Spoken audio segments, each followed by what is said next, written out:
Welcome to SeniKata, a show where we interview local creative.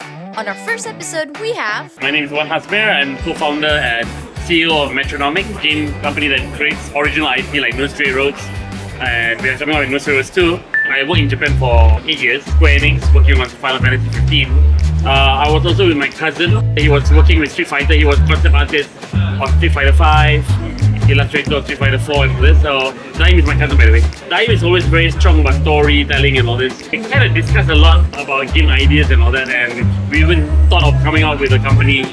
And I really love music a lot. And Daim, although he plays some, but he doesn't play a lot of rhythm games.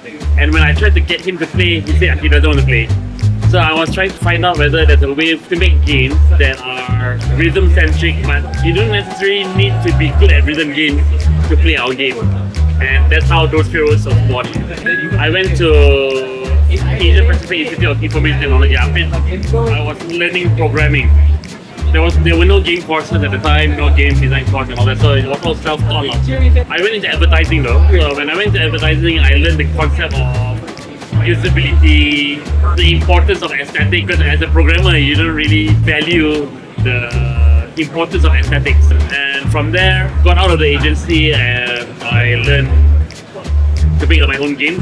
I created a game with my cousins and friends. We took that game into a competition and we got third place and first place in another competition. That gave me the confidence to, okay, I can get into this game industry. After that, what happened was I saved some money, went to Japan, studied Japanese first, and then after that I joined Square Enix, and the rest is history. Yeah. The most important thing is to create more projects. Create like maybe 5 per year or something, or even more, you know. It doesn't matter whether they're good or not, just create first. It will get you into the groove of being a good creator. I think a lot of people, they tend to stop at the idea stage. I have this great idea, and then that's it lah. That's because you have an ideal state of the game in your head. The game looks like Genshin Impact, but you cannot draw, so you give up straight away.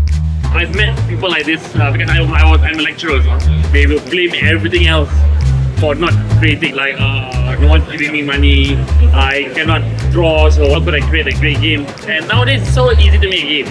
A lot of the tools are free now.